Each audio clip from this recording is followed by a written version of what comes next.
palestra vamos ver Fernando Fabrício, motivações para acessar o software. Fernando Fabrício é graduando em engenharia de produção, com ênfase em software, pela Universidade Estadual de Paraná. Trabalha com desenvolvimento há mais de 12 anos, é entusiasta de testes, inovação e programação, e também é programador no Algoconda.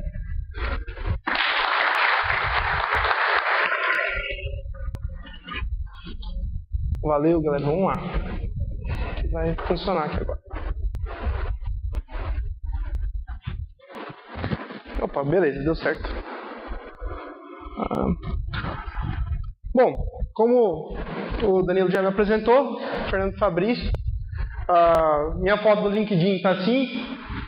Ali está o nome de uma empresa que eu tenho aberta, mas eu devo ter colocado em algum momento isso daí e esqueci de trocar, mas eu trabalho no UOL Boa Compra, assim como o Renan.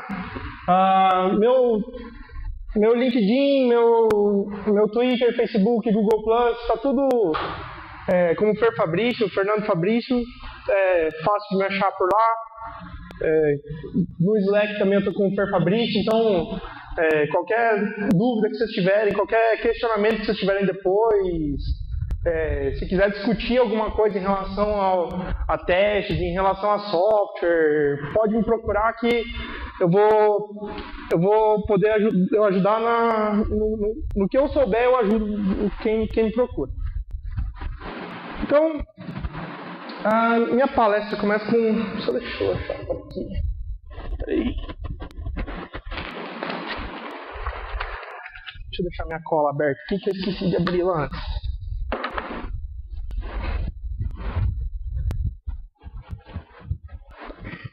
Então assim, qual a maior motivação que você tem para realizar um teste? E isso não tendo em vista só o cenário de software. Tendo um cenário geral, você está desenvolvendo algum experimento, você está desenvolvendo algum projeto, alguma coisa, por que você vai realizar um teste nele? Então, aqui eu vou trazer uma visão de fora, assim, no dia a dia nosso, no cotidiano aí de empresas e de outros setores, no que são realizados testes e no que a gente pode se atentar nisso para software, né? Então, a gente tem no primeiro evento do Dev Paraná nosso, a gente teve uma experiência, diríamos assim, que está servindo de exemplo até agora para organizar um evento e para fazer algumas coisas. A gente tinha a expectativa de fazer uma camiseta do Dev Paraná, e esse aqui era o modelo da camiseta. No caso, era branca, a primeira que a gente ia fazer, né? Então essa camiseta que a gente está vendo hoje é uma camiseta que ficou legal, ficou assim, a estampa ficou boa, a malha é boa, tudo. Porém, quando a gente mandou fazer aquela camiseta, a gente decidiu fazer a camiseta 3 dias antes do evento. Então, para quem tem uma confecção ou para quem já trabalhou nessa área aí, sabe que muitas vezes demora assim, no mínimo uma semana aí para produzir uma camiseta e estampar de uma maneira adequada, né? Aí, a primeira novidade que a gente teve quando foi fazer isso, de não fazer um teste, assim, não pegar uma prova da camiseta antes, pedir para o cara fazer uma camiseta para poder testar com o tempo, foi isso aqui, né? Acabou que a gente ficou com a camiseta com a logo pequena, com o Dev Paraná escrito grandão, e o modelo também não ajuda nem um pouco, né? Nosso querido Renan. Então, onde é feito o teste na vida real? Assim, quais indústrias ocupam teste? Um exemplo que a gente vê em muitos lugares são crash tests, né? Testes de batidas e testes para saber como um carro se comportaria em determinada velocidade, no impacto frontal. Às vezes tem alguns testes de impacto lateral, um capotamento. Qual seria a reação do boneco de teste lá dentro e qual seria o impacto no ser humano dentro de uma colisão com o veículo? Então, por que precisa fazer teste? Primeira coisa, porque as pessoas fazem cagadas. Infelizmente, não só no software, não só mas no normal ali, se você for confiar só no que as pessoas fazem, vai ter algum problema que passou despercebido, que não foi testado, vai ter alguma coisa que vai passar. Então, e as indústrias que realizam testes, por exemplo, o que eu vou pegar aqui? Uma indústria automobilística, por exemplo.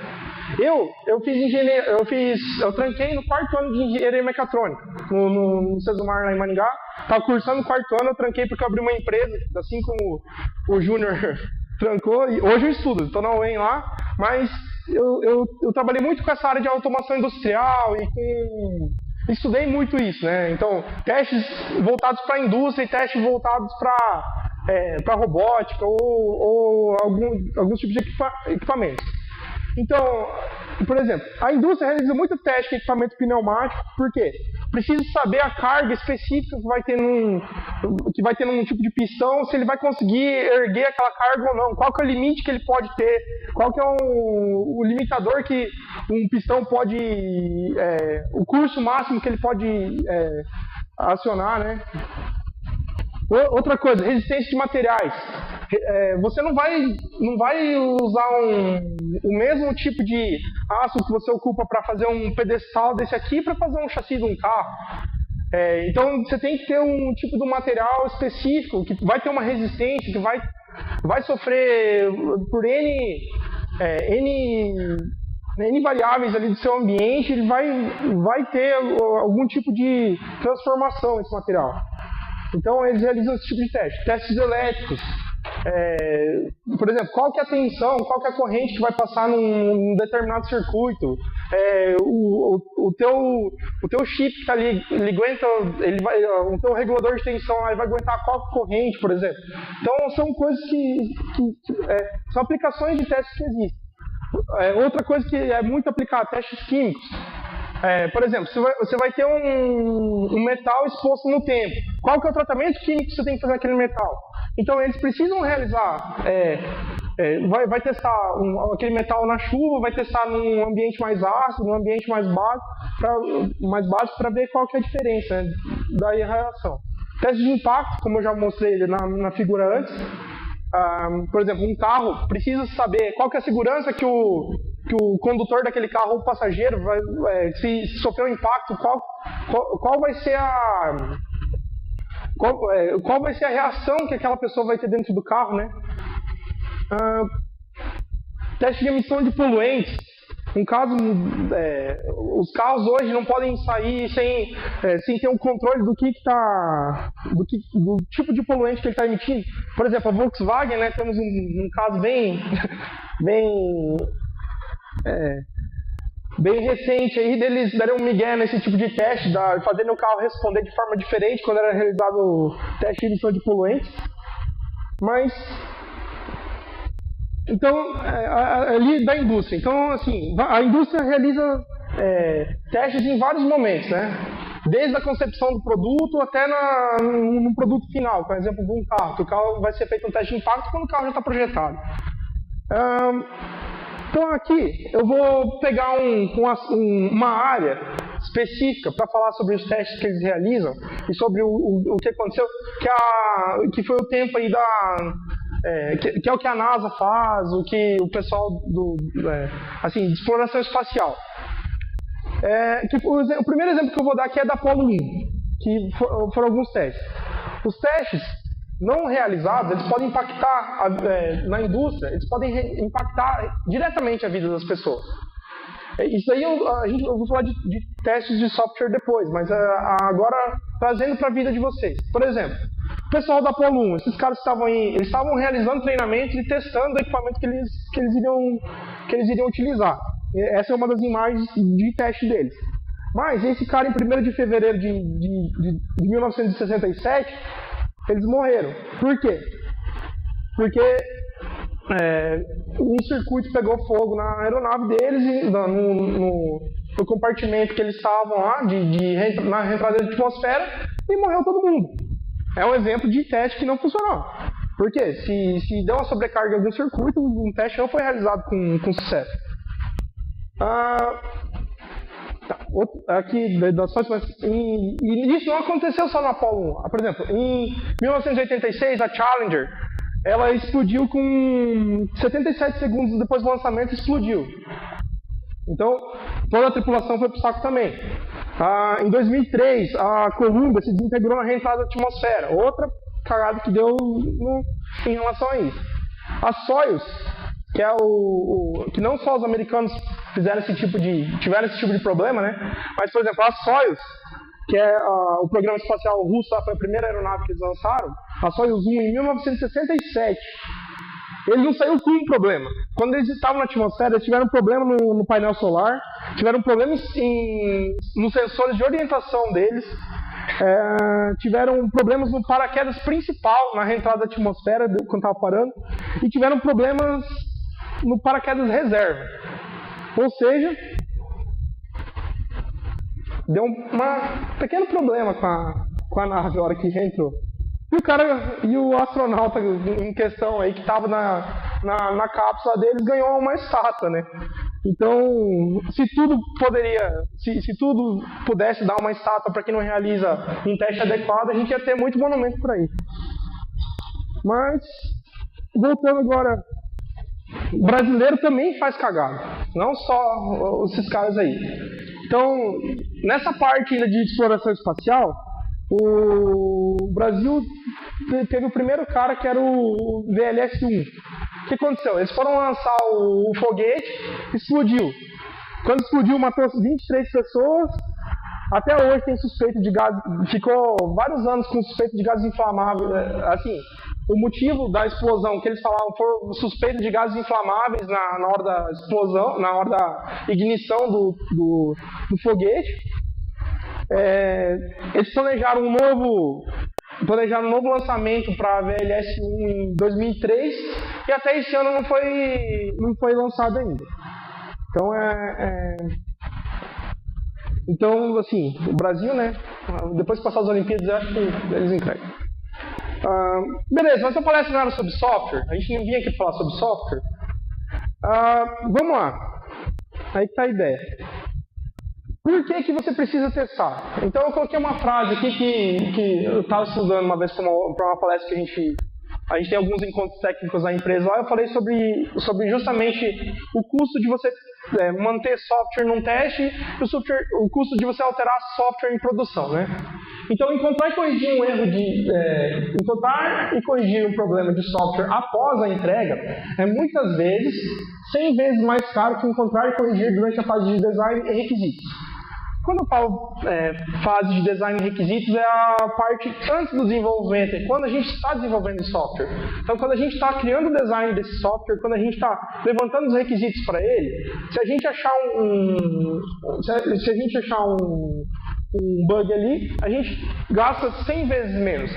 Por que disso? O custo envolvido no software em produção não envolve só o custo do programador, do analista ali que está desenvolvendo isso, mas envolve equipe de implantação, envolve equipe de suporte que descobriu o bug e tem que reportar esse bug, envolve um cliente que está frustrado por um software, encontrar um problema no software que ele queria funcionando.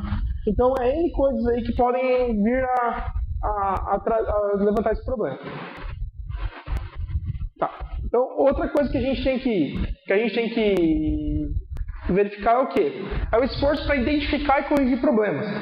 Então, identificar e corrigir problemas graves depois da entrega pode ser 100 vezes mais custoso que no desenvolvimento. Então, fazendo uma relação rápida aí, entre um Obama e 100 Obamas, tem uma diferença aí de, no mínimo, uns...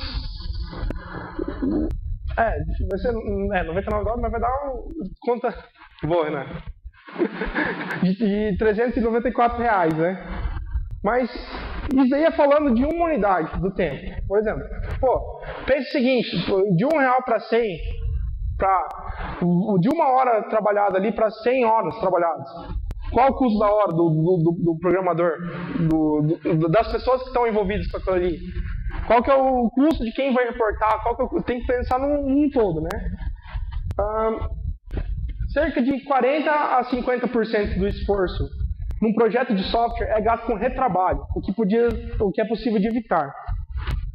Quando fala em retrabalho, galera, é o quê? Por exemplo, você escreve um software, daqui a pouco você vai lá, coloca em produção, daí você viu que o que você fez, não está atendendo o que eu precisava. Eu encontrei um bug aqui que eu vou precisar refazer aquele negócio. Não é corrigir, tem coisa que você tem que refazer. Então, 40% a 50%, você poderia ajudar a economizar esses 40% a 50% mapeando o que você precisa melhor e testando de uma maneira mais adequada.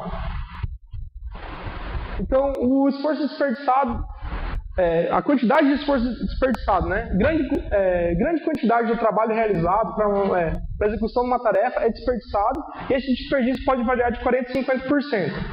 Isso daí a gente está falando no quê? No cara desenvolver de qualquer jeito, mandar para produção, voltar, desenvolver de novo, mandar para produção. E isso daí é um ciclo que nunca acaba. Se for fazer uma coisa mal feita e não testada adequadamente, isso daí é um ciclo que nunca vai acabar. Quanto maior a maturidade do time, quanto maior o envolvimento dos personagens do processo no desenvolvimento, e quanto maior a interação desses elementos, menor é a quantidade de esforço desperdiçado. Ou seja, eu estou desenvolvendo, eu mostrar para o meu cliente, muita gente acha que o quê? Vai pegar um software para desenvolver, vai desenvolver de cabo a rabo e vai mostrar para o cliente. Aí chega lá, mostra para o cliente, mas eu queria essa fonte aqui diferente. Às vezes você já deixou o hardcode de a fonte, tem que voltar lá, compilar de novo o teu software, sei lá, se você trabalha com alguma coisa compilada, vai ter que subir em produção de novo, vai ter que... Então, pensa o tanto de gente envolvida para colocar uma coisa em produção. Às vezes é só você mesmo ali, mas você vai ter que ir lá e garantir que aquele negócio que você alterou não vai quebrar mais nada. Então, e quanto maior a maturidade do time, isso aqui é o quê? A gente trabalha, por exemplo, a minha equipe lá no UOL, a gente trabalha com 2 sênior e agora, antes era assim, 2 sênior, 2 júnior e um pleno. E um pleno. Então, por exemplo, nosso exemplo lá da equipe lá, o que os júniores, por exemplo, a gente tem uma maturidade muito, eu sou um dos sêniors da equipe e o Alex é o outro, a gente tem uma maturidade grande em relação ao que a gente está desenvolvendo, mas os júniors que tinham lá, eles não tinham uma maturidade grande em relação ao que eles estavam desenvolvendo. Se a gente compartilhar, a ideia é o quê? A gente fazer um code review no que eles estavam fazendo, pegar alguma tese que eles estavam fazendo, dar uma revisada com eles, isso evitava que problemas iriam para produção. E a gente já pegou muita coisa assim. Às vezes o cara quer trabalhar, ele quer fazer alguma coisa. Então ele começa a desenvolver, vai lá, mas ele está achando que ele está fazendo da maneira correta, e às vezes tem uma coisa que ele não conhece do sistema que é um impedimento àquele desenvolvimento. Então é muito interessante o compartilhamento de quem está começando agora a desenvolver, buscar alguém que já está na empresa há mais tempo, ou que já tem um conhecimento maior sobre aquilo que está fazendo, e discutir sobre o que você vai fazer. Antes de começar a codificar. Por exemplo, isso eu acho que faz assim, assim, assado. É assim mesmo? Isso é um bom exemplo. Porque o cara que já está lá mais tempo fala, não, mas se você fizer tarefa X ali, o programa vai fazer tal coisa dessa forma, vai poder aplicar em performance em outro local, vai ter problema com outro tipo de componente que está envolvido. Então é uma parte que é interessante, que é interessante ser feito. Cerca de 80% de esforço que poderia ser evitado vem de 20% dos defeitos encontrados. Ou seja, o esforço que eu poderia evitar, aquele retrabalho que eu falei lá, que é infinito, você mandar alguma coisa para produção, ter que voltar, alterar, mandar para produção, voltar, alterar, mandar para produção, esse cara aí vem de 20% dos problemas que você mandou para produção. Você encontrou algum bug lá em produção, esse cara aí vai... 80% do retrabalho que você está fazendo ali, que você está tendo que fazer novamente, vem de bug que foi para produção.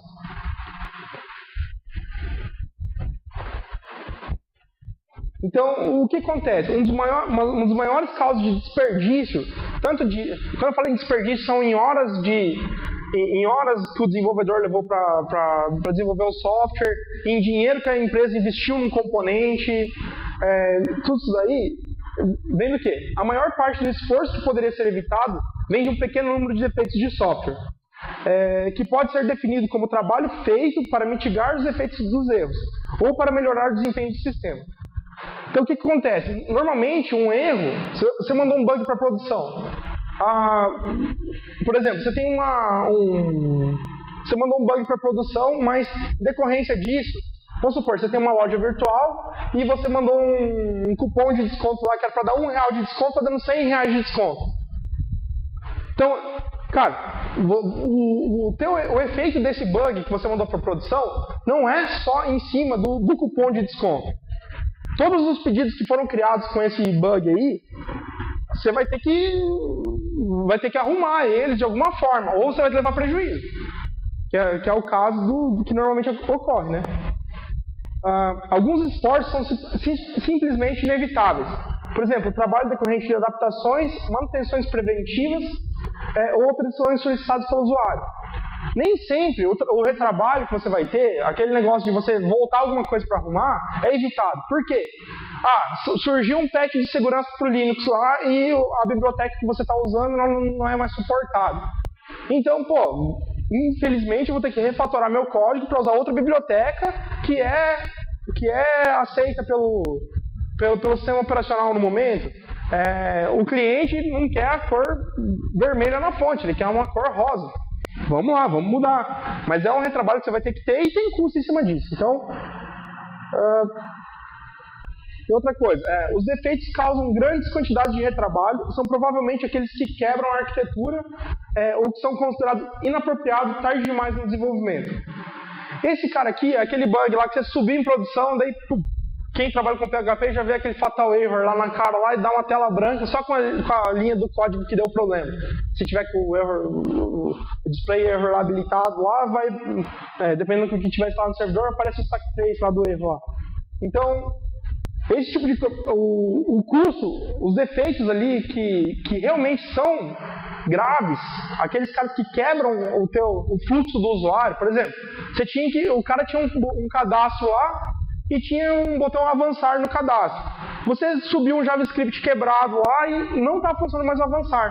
O cliente está na mesma tela, não vai sair daquela tela. Então isso é o que vai ter impacto para o usuário e vai ter impacto para você, porque você não tem nenhum tipo de... Sei lá, você podia ter mitigado esse problema muito antes no seu processo de desenvolvimento. Uma coisa que a gente faz bastante lá, e hoje a gente colocou na nossa coluna de Kanban, é o code review. E tem outra coisa aqui também que é análise por pares, pode pegar 60% dos defeitos. O que acontece? Às vezes você está trabalhando com um software complexo, você está desenvolvendo você está numa arquitetura complexa e desenvolvendo algum trecho de código complexo. Então, outra pessoa dar uma olhada no seu código, outra pessoa revisar o que você está fazendo, pode pegar 60% dos defeitos desse código. Isso daí de cara já, assim, batendo o olho, mas isso aqui pode dar problema. Sem uma análise mais profunda, né? Então, revisão de código pode pegar mais da metade dos erros de um produto, independente do nível de maturidade da organização ou da fase que foi aplicada. Então, sempre que a gente passar por um code review que você o que você está mandando para produção, você tem uma garantia que pelo menos metade daqueles problemas, esquecer um exit lá no meio do código lá, ou esquecer algum cara que está depurando alguma coisa lá e pode quebrar o software, esse cara aí, esse tipo de trecho de código, esse tipo de ação é fácil evitada nesse caso. Outra coisa que é legal com o Code Review é que o conhecimento das pessoas que estão fazendo o Code Review é compartilhado. Por quê? O cara que está vendo o código ali, às vezes ele pode não saber o que o cara queria, não saber como ele faria aquela tarefa. Mas ele pega a tarefa para fazer Code Review nela, ele olha os requisitos daquela tarefa e olha como o outro desenvolvedor fez. Então ele pode passar a adquirir conhecimento com isso. E dessa forma, você está disseminando o conhecimento dentro da empresa ou dentro de uma equipe de um trabalho, por exemplo. É interessante, isso é muito interessante. Outra coisa que é legal, força o desenvolvimento de um código limpo e que seja de fácil interpretação. Então, sei lá, tem cara que costuma colocar o nome da variável lá, x1, x2, x3, Z5, começa a colocar o nome da tia, do irmão, mas não. Se o cara tá pegando, sei lá, o carro, ele não coloca carro, ele coloca X. Coloca C. Então, dessa forma, ou em vez de seguir um formato de padronização de código, o cara vai lá, não, eu vou usar 3 espaços em vez de 2 para um JavaScript. eu vou usar tabulação, não gosto de espaço no meu código. Então, esse tipo de coisa aqui, forçando um desenvolvimento de código limpo e tendo um padrão, todo mundo vai bater o olho e vai conseguir, da empresa ou do grupo que você está trabalhando, vai bater o olho no seu código e vai conseguir começar a ter a ter noção do que foi feito e como foi feito ali, né, nesse caso. Beleza, e teste? Você não veio falar de teste, motivação para teste? Até agora só falou de coisa que pode dar problema ou não pode dar problema. Então, toda palestra de teste que você for ver, assim, se o cara for falar, vamos fazer teste unitário, vai ter essa bendita sem imagem. Ou qualquer artigo que você for ver na internet vai ter algo parecido com isso aqui. Isso daí é mais clichê que, sei lá, é muito clichê falar em teste e falar dessa pirâmide de teste. Mas o que ela significa? Por exemplo, todo teste você tem que começar por algum lugar. Então, o primeiro passo que eu vejo para... outra coisa, por exemplo, a gente começa a pirâmide ali com testes unitários. Eu vou explicar cada tipo de teste ali para frente ali, e falar mais sobre isso, mas a gente começa com testes unitários e testes nos componentes, que são testes focados no mínimo pedaço de código que você pode testar. Quando você pensa em uma unidade, você pensa o seguinte: você vai começar a desenvolver, você tem o teu método lá, ele tem que ter uma entrada específica e uma saída específica. Então, você testando isso daí, você garante que a unidade do que você está desenvolvendo está sendo coberta por esses testes. A nível de componente também, às vezes dependendo do que for plugável aí. Aí tem os testes de aceitação. No caso, o Júnior falou de APIs antes lá. Testes de aceitação podem ser a nível de API, ou podem ser... normalmente, teste de aceitação a gente faz mais a nível de serviço só. Mas é o teste do quê? O teste o código realmente batendo em outro componente, ou o teste, ou o que foi passado para você numa história para ser desenvolvida, garantir que aquele teste seja aceito, né? E os testes de interface são o topo da pirâmide ali, que cada vez vai diminuindo mais. Por quê? O custo de você fazer um teste unitário, para fazer um teste de interface, que é o GUI test ali, é muito grande, porque para você fazer um teste de interface, você vai ter que estar com o seu software aberto, você vai ter que estar com a sua página aberta, então isso daí existe mais custo. E tem lá em cima aquela nuvem que nunca sai da cabeça ali, que é o que acontece. Novamente, pessoas fazem cagado, né? Às vezes você pode ter passado várias coisas ali, ter feito vários tipos de teste, mas um teste simples de navegação não foi feito, não foi realizado e está quebrando seu software. Então, normalmente, temos uma equipe de QA, alguma coisa assim, para fazer isso daí. Então, eu vou falar sobre os testes especificamente, né? A base da pirâmide são os testes unitários. Então, o teste unitário é o que tem que estar mais presente aí. Se você for desenvolvedor e você tem várias técnicas de desenvolvimento, algumas técnicas de desenvolvimento que, por exemplo, o TDD, que o pessoal fala, que é o desenvolvimento dirigido por testes, que utilizam testes unitários. Então, o código deve ser particionado de maneira com que a lógica implementada possa ser testada sem dependência e de forma isolada. Ou seja, se eu entrar no meu método, o meu parâmetro lá for o mesmo N vezes, ele tem que me dar a mesma resposta N vezes. E não pode ter nada que vai influenciar esse cara aí. Os testes unitários são bons por quê? Porque ele tem um menor custo de execução. Então, quando você está desenvolvendo teste unitário, você precisa só ter tua classe que você precisa testar ali e ter um cara que vai rodar o teste. Normalmente, sei lá, em Java o pessoal usa o JUnit, em PHP usa o PHP Unit, em JavaScript usa o Mocha, tem vários caras que rodam o teste lá.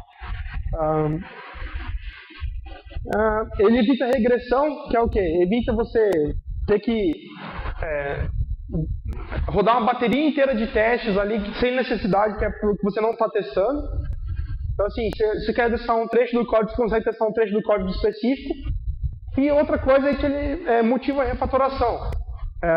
Uma vez que você começa a testar a unidade, você começa a isolar melhor seu código, você começa a separar mesmo as responsabilidades. Tem um cara chamado Solid, que se vocês não ouviram falar, futuramente quem está começando agora vai ouvir, e quem já está trabalhando com isso nunca ouviu falar de Solid, eu acho muito adequado procurar sobre esse assunto. E ele garante o quê? Que alterações no sistema não vai influenciar a unidade do sistema, garante que alterações não vão ter influência sobre as unidades do sistema. Ou seja, eu estou alterando um método e aquele método ali ele tem um teste unitário, beleza.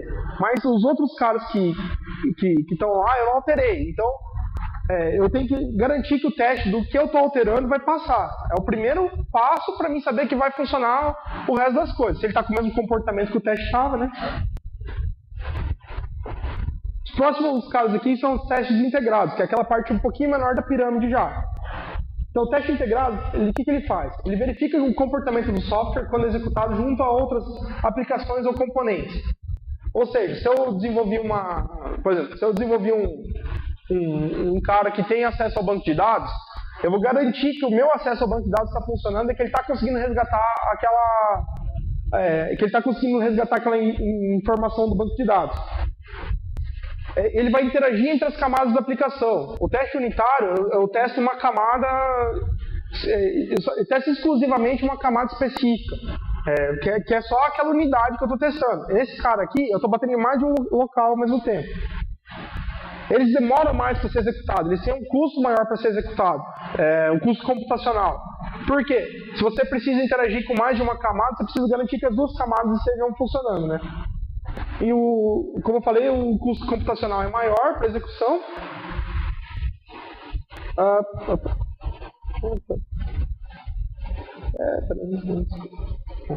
E aí, o custo maior. Tá. Os testes de aceitação e interface agora, que é aquela camada de cima lá. Ele testa a funcionalidade final, ou tenta reproduzir um comportamento específico.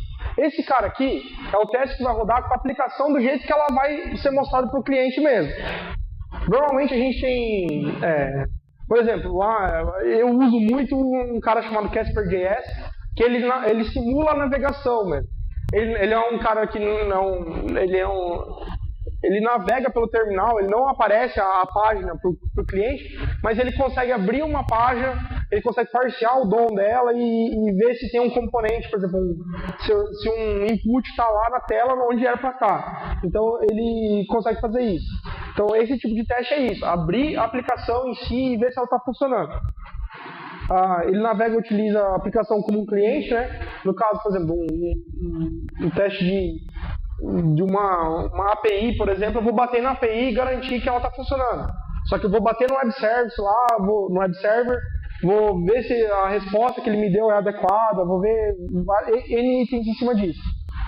Ele demora muito mais para ser executado em relação aos outros. Por quê?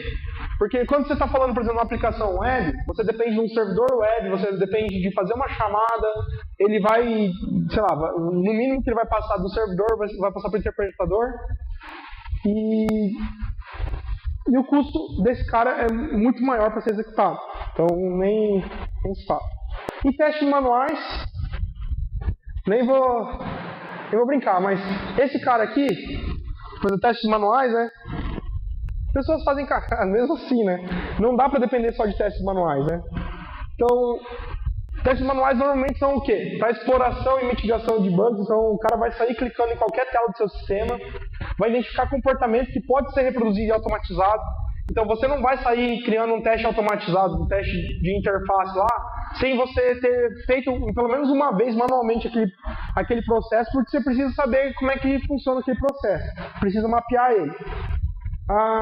E precisa falar alguma coisa? São muito mais custosos, porque precisa de uma pessoa ali para ser executado. Então, e o cara tem que saber como realizar esse teste. Não é qualquer pessoa que vai chegar lá e realizar o teste, porque ele precisa pelo menos saber o fluxo do sistema, né? Tá. Eu só vou colocar um parênteses nesse último de testes manuais aqui. Normalmente as empresas têm uma equipe de QA e tem pessoas específicas para realizar testes ou que trabalham com testes. A gente tem uma experiência muito boa lá que a gente não tem equipe de QA. Todo mundo é responsável por realizar teste. Então, a exploração de testes ocorre desde o desenvolvimento. Então, a gente mapeia muito caso de teste ou muita coisa que a gente poderia fazer já não tendo uma equipe de QA. Então, está sendo uma experiência legal lá onde a gente trabalha. Galera, assim, de forma geral, é só para levantar motivações e o porquê testar, mas seria essa palestra. Alguém tem alguma dúvida, alguma coisa aí sobre relacionado ao teste, alguma coisa?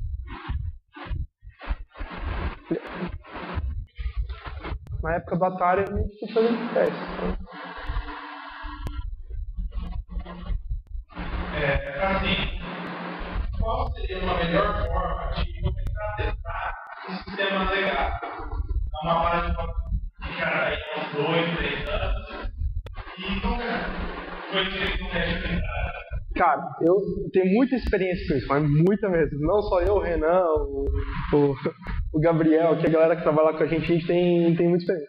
Que é o quê? Você está desenvolvendo, você está num cara que nem, por exemplo, o framework que você está utilizando nem tem uma arquitetura de teste, por exemplo. Você está com um cara antigo lá que nem tem isso. Então, o que normalmente a gente faz? O que é lógica nova, a gente implementa e realiza testes em cima dessas lógicas novas. E o que depende de arquitetura antiga, a gente literalmente isola métodos. Você tem um método lá que você vai passar 2 parâmetros para ele. Você cria um método na sua aplicação, na sua classe que você está testando, que vá passar esses 2 parâmetros e vai chamar ele lá dentro. E na hora que você for realizar o teste, você moca esse cara. Então assim, você testa o que você está fazendo novo. O que está antigo, você vai de uma premissa que está funcionando. Começa a testar o que você está desenvolvendo novo. Porque você pegar um cara antigo não tem como. Por exemplo, quando eu falo mocar, por exemplo, se eu isolar esse cara num método lá, numa função, eu posso falar o meu framework de teste lá, eu tenho como substituir aquela função na hora da execução e ter um controle, uma resposta daquele método controlado. Então eu posso falar, na primeira execução desse cara eu quero que retorne true, na segunda eu quero que retorne false, por exemplo. Ou se vier um parâmetro dessa forma eu quero que retorne false. Eu tenho como fazer isso com o modo. Então, normalmente os frameworks de teste proporcionam isso. No geral é isso, cara. Testa o que você for fazer novo, não testa o que for antigo não. Vai da premissa que está funcionando.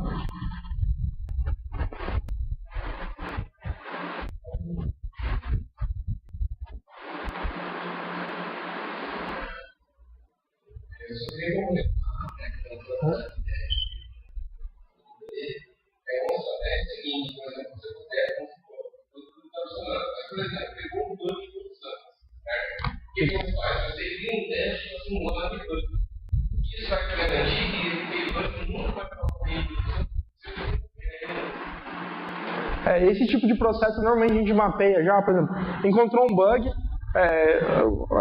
Normalmente a gente tem alguns processos internos onde você está trabalhando, né? Mas normalmente o que o pessoal faz quando acha um bug? Quando registra o bug, já cria um teste.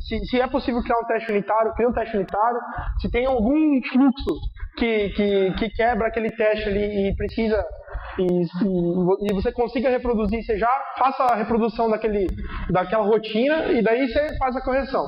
Para você garantir que quando ele for resolvido, você não vai ter ele mais em produção. Se ele voltar a acontecer, você já tem um cara que pegou ele. Muito boa a consideração. Então, talvez ele, sei lá, não concorda com escrever código, não precisar código e tal, mas existe uma definição de código na empresa e tal.